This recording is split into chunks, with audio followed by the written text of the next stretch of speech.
Hey everybody, welcome back to the Dungeon Dive. Daniel here. I hope you're doing well, and if you're not, I hope you are soon.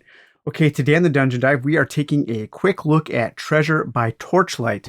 This is a game that was recently put up on the Game Crafter, and it is created by Dr. Trash Games. I like that. I like that little logo. But this game was provided to me by the Game Crafter as a review copy. So we will talk a little bit about the game, what kind of game it is, briefly about how you play the game, and then I'll give you some of my final thoughts. So let's talk a little bit about Treasure by Torchlight. Light the way to adventure. Journey into the darkness in this fast-paced dungeon crawling adventure game. Take on the role of one of 3 adventurers, each with their own special abilities. Explore randomly generated dungeons to collect treasure, defeat monsters, earn XP, and level up your character to take on the final boss. Use the loot you've accrued to buy weapons and supplies to help you on your quest, but keep that torch light lit. With every step you take, your torch grows dimmer and there are dangerous monsters in the depths of the dungeon. So let's take a real quick look at what you get in this game. So you will get a board here, and this board is actually made up of 4 smaller boards, and you just kind of lay them close to each other to form your player board. And you have a place here to keep your shop and some item tokens here, your money, and keep track of what quest you were on.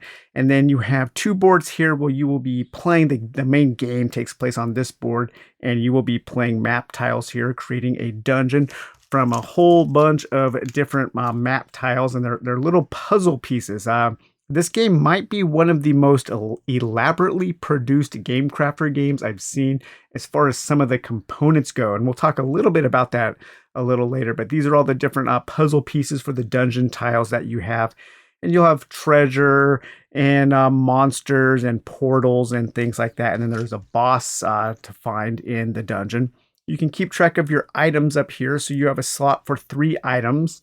You'll keep track of your loot that you discover while you are adventuring, because you have to get out of the dungeon with your loot for it to count towards your success. We have a deck of enemies here. Now these are the level 1 enemies, and these are all the green enemies. And there are other enemies as well for levels 2 and levels 3. So we have orange and red enemies, and these go up in power and up in value for XP for when you kill them. So we have things like a nightworm or a slime, another nightworm, slime, and there are also traps, so that's kind of cool. These monster cards will reveal some information. They will have how many HP they have, the roll that they do for when they attack you, and depending on what you roll on this little kind of a 3-sided die here where you can roll blanks, 1s, or 2s. And depending on what they roll, they will miss or do certain number of damage to you. And then if you are at level 2 or higher, because your hero can level up, they will do more damage to you as well. And then we also have a deck of treasure, and most of this is going to be money. And you can spend that money in between quests at the shop to buy items to help you on subsequent quests. So a lot of the treasure is just money. There are a few potions in here. There is a mimic that will do damage, so there is a trap in the treasure deck, and I always like that. There are some potions, some health potions, and also a piece of flint to reignite your torch as your torch level goes down. And then you will also have 1 boss in this game, and that is the Warlord. And the Warlord is very powerful. They have 18 hit points that you have to deplete in order to defeat the boss and win the game. And as far as the characters go, and this is where this game gets very elaborate in its component quality. I was really shocked to see this kind of thing in a Game Crafter game.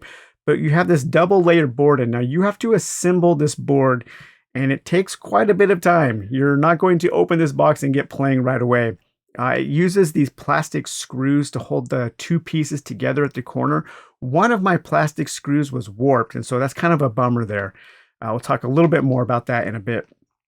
But these character cards, so there are 3 different characters in the game. Let me see their names here. We have Veronica Vole, Millie Mole, and Axel Axolotl.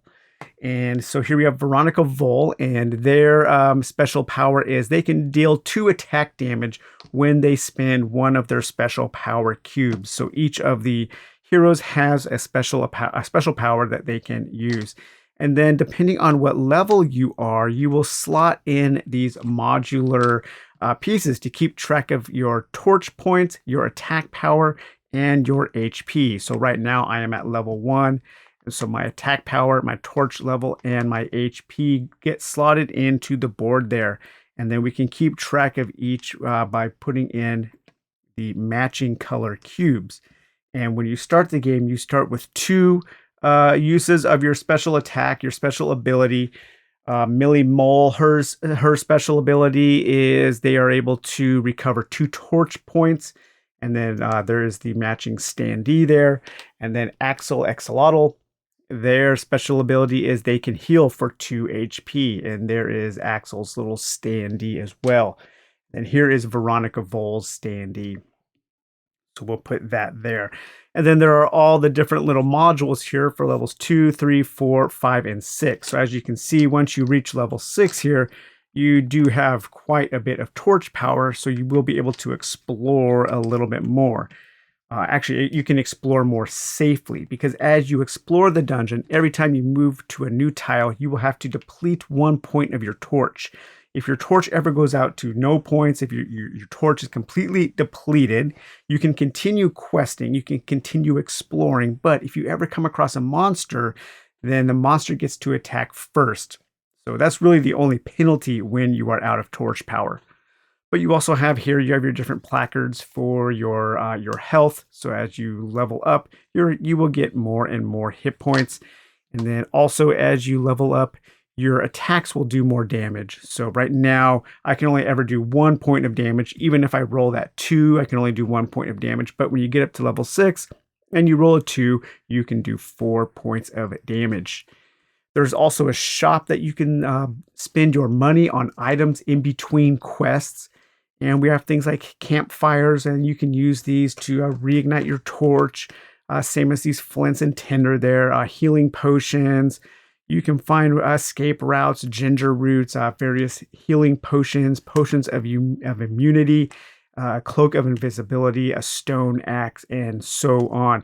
These are very expensive items. They go from anywhere from about 1,000 to 10,000 money. So you're looking at, you will be adventuring quite a bit before you can afford something. Right now, I have a treasure in my item slot 1, and this is a sharp stick that allows me to deal 1 point of guaranteed damage. So over here on the left-hand side of the board, you have your bank, and you can keep track of your money. Right now, I have 2,500 gold, or money. I guess it's not really gold because we have bronze, gold, and platinum, or something like that. Over here, you will also keep track of your experience for when you kill enemies. And as you level up, the level up the level up information here tells you how many XP you need to reach the next level. So to reach level 2, to upgrade your character card to level 2, you have to have 8 XP, and then going up to level 6 will take 90 XP. Over here on the left, you also have a way to keep track of what quest you are on. The quests are very simple, and you are usually, when you play a game, you'll want to work through the quests in order because they get progressively more difficult. For instance, defeat 1 enemy, then collect a treasure. Defeat 2 enemies, collect 2 treasure. 3 enemies, 3 treasure. 5 enemies, 5 treasure, and finally the boss. And hopefully by the time you get to the boss, you are around level 5 or so. If you encounter the boss on while you are exploring the dungeon and you are less than level 5, you have a chance to escape, because the boss is very, very powerful, and they will probably 1 or 2 shot you if you are less than level 5. But if you are level 5 or higher, level 5 or 6, and you come across the boss, you have to encounter them, and that's kind of the final showdown for the game. So right now, I am trying to defeat 2 enemies. I'm on this quest here, and if I defeat 2 enemies and make it to my exit, then I get an extra 1,000 gold for completing that quest. So when you start a quest, you will take your entrance tile and you will place that somewhere on the board here. So I'll place that kind of right in the center. And then you'll take your character. I'm still playing as Vicky Vole here because I am trying to defeat 2 enemies. And so Vicky Vole's attack, a special power of doing 2 attack damage guaranteed. And I have 2 uses of that. That will come in handy there. And I could go to the shop in between quests, but I only have 2,500, so I'm going to save that money. When you go to the shop in between quests, you will take your shop deck and give it a shuffle, and then you will deal out 5 items, and you can buy any of those items. If you successfully complete a quest, then the shop has an item on sale in between a quest, and you can flip that over and place that on the sale spot, and the shop will sell you that to half price. So that's a good way to get some of those more expensive items for less. There are also, I should say, there are also a couple tokens that you can keep track of your afflictions, such as poison, fatigue, or confusion. And then there are also items where you can build that campfire and that tent, and you can keep track of where that is on the dungeon with that. So that's basically everything you get in the game. So now let's play a couple rounds. So we are on the starting tile here. We have 3 choices of where to go. I'm going to head north. And so you come over here and just draw a tile at random, and we draw a treasure. So we put that down in the puzzle piece there, and we move 1 and we draw a treasure. So we found some flint. All right, so we can sell it for 1,000, or I can keep that as an item. I think I will slot that into my items there, so I can use that to reignite my torch, and moving 1 tile cost me 1 point of torch. Okay, so we'll do that again. I'm going to continue heading north, and we come to a T-junction. So we'll put that like that. Now the T-junctions, you have to draw 2 more tiles and place them on either exit. So we'll move 1, lower the torch, and then to the left here, we have an enemy. Okay, so we are trying to find enemies in this quest to kill 2. And on the other side, we have another enemy. All right, cool. So we might be able to quickly dispatch of these 2 enemies and complete this quest. I will spend a torch point and move to the west here, and I will fight this enemy. So I'll draw an enemy, and it is a blotch. Okay, so the blotch has 2 health points, or 2 HP, and there are the attack statuses there. So we will take our red cube here and put that on the 2. And now because I still have torch points left, I get to attack first. And here are my attack attributes here. If I roll, I can miss 1 or 1. So let's roll my attack here. And I get a 2, so I do 1 damage to Blotch. Now Blotch is going to attack me. And he rolls a 2, and that means that it does 1 damage to me.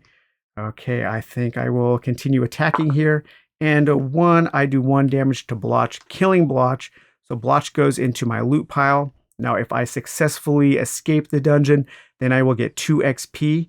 However, I can also spend Blotch as kind of a currency to recharge one of my special attacks if I want to. I like that choice. That's a cool choice. I like when things in games like this are used as a currency and you have a choice to either kind of bank it or spend it, and that's really cool. Okay, so we have 2 points of torch left. I'll spend 1 and go here, and I'll spend my final torch and go there. Now my torch is out, so the next enemy will get to attack me first. And that enemy is a slime with 2 HP. Okay, so that enemy will attack me first. And they miss. I'm going to use one of my specials to do 2 attack damage, killing the slime. Okay, so the slime is now dead. And now I'm going to exit the dungeon. And I exit the dungeon. I have defeated 2 enemies, so I get a bonus of $1,000 there. And then I also get 3 XP, bringing me up to 7 XP. I am 1 XP away from leveling up to level 2. And my next quest would be to go into the dungeon again and collect 2 treasures. So I would take apart my puzzle tiles here and mix those back in to the dungeon and go again. And maybe you want to swap out characters in order to use one of their other special abilities or something like that. I could see, so I did get a successful quest there. So let's see what the item shop has on sale for half off. That would be a healing potion for 8,000. So that would be 4,000. I only have 3,500. I could sell my stick. I could sell my flint to get that additional gold, but I think I'll keep that. And then I could also deal out 5 cards in between the dungeon to see what the shop has for sale that I could buy and take in to the next quest. Treasure by Torchlight is a pretty charming little game. I think it has a lot of character to it. I love the animal characters. I like going into these very small random dungeons, one turn from one game to the next. It takes no time at all. You can play through an entire game probably in 45 minutes or so. I have not defeated the boss yet in my games. The boss can be quite deadly, quite difficult. And sometimes one quest will literally take just a few minutes, like you just saw. We were able to get through that quest pretty quickly. I think the rulebook is pretty well written for a Game Crafter game. There are a couple ambiguities, but nothing I wasn't able to figure out or put together on my own. So I was able to get the game up and running pretty quickly. It's very simple. It's very direct and straightforward. And I think it does have some charm. I think the foundation here is pretty good. However, like a lot of Game Crafter games, this game it's very expensive. And I think the designer could make the game less expensive by cutting down on some of the quality of the components. For instance, I don't know if we really need all of these puzzle pieces. While it is super cool to have the puzzle pieces interlocking to form the dungeon, I have a feeling that this adds to the cost because of all of these laser etched tiles here, and that costs extra. This modular board here is a very, it's incredibly overproduced.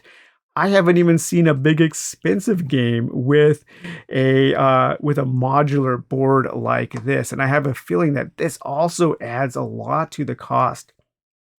I think we could very easily have just a book of character sheets for this game to keep track of things in order to bring the cost down, because I don't think I can recommend this at the cost it is. It's $65, and that is very expensive. However, at 40, I think at 40 I could have this be a light recommendation. But what I think Dr. Trash Games has done here is created a pretty cool little prototype that I would encourage them to shop around, because I think at a good price, at a lower price, at a store, I think this could be a really cool, maybe a little kids game, my first dungeon crawl, something like that. And for that, I could recommend it at the right price. One other thing that I think the game needs, it needs more bosses. Right now, there is only one boss, and so you always know the boss that you are going to have to defeat to win the game. If there were maybe 3 bosses that you could shuffle and then have a little surprise about what boss you were trying to defeat at the end of the game. Another thing is it could use one layer, I think one layer of variety, just something else to do, maybe a couple more traps in the enemy and treasure deck, or maybe an NPC or something that you could discover in the treasure or enemy deck that has to be escorted back to the entrance as a little side quest or something like that. I think that would go a long way. Something very simple like that would go a long way to make each game just feel a little bit different, so you never quite know what you are going to expect. And in games like this, that's one of the things that I am a big champion for, is just giving me that kind of a variety, giving me that sense of anything can happen from one turn to the next. There is one rule that I really don't like, and that is in the placement of the tiles. I think this is a really cool little system that keeps the game small, and I like that. However, in the rule book, it says that the dungeon can actually go off the grid, and I don't think you should be able to. I think that if you are exploring and you come to dead ends where you can no longer add to the dungeon and you haven't solved that quest yet, that should be considered a failed quest, and you have to go back to the entrance and start over, start randomly generating a new quest. I don't think you should be able to move off the board. I think that would add a little bit of a puzzle-like element to the game, about how you are exploring and how you are placing your tiles down where you start your adventure, if you start at an edge or in the center. And so that I think would add a cool little element to the game. Another thing would be if you ever get to the point where you've placed out a whole bunch of tiles and you only have one exit left, and that the tile you draw would create a dead end and thus would create an unexplorable dungeon, but you haven't yet reached the edges all around, and so there is still an opportunity for exploration. Then you could discard that tile that would create a dead end and draw another tile. And then at some point during your next turn or so, you could choose, if able, to play that discarded tile. This would give you kind of like that Jason Glover choice there, where you can choose randomly and blindly, or choose the devil you know, choose the detail you know.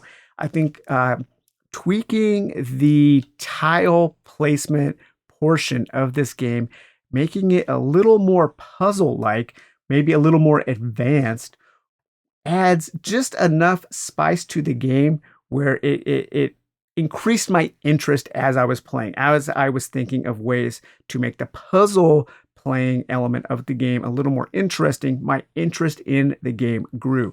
And I think that's something that the designer could think about, really, to kind of elevate this game to where it really does need to be, because I think there is a really nice foundation here. It's cute, it's charming, the art is great.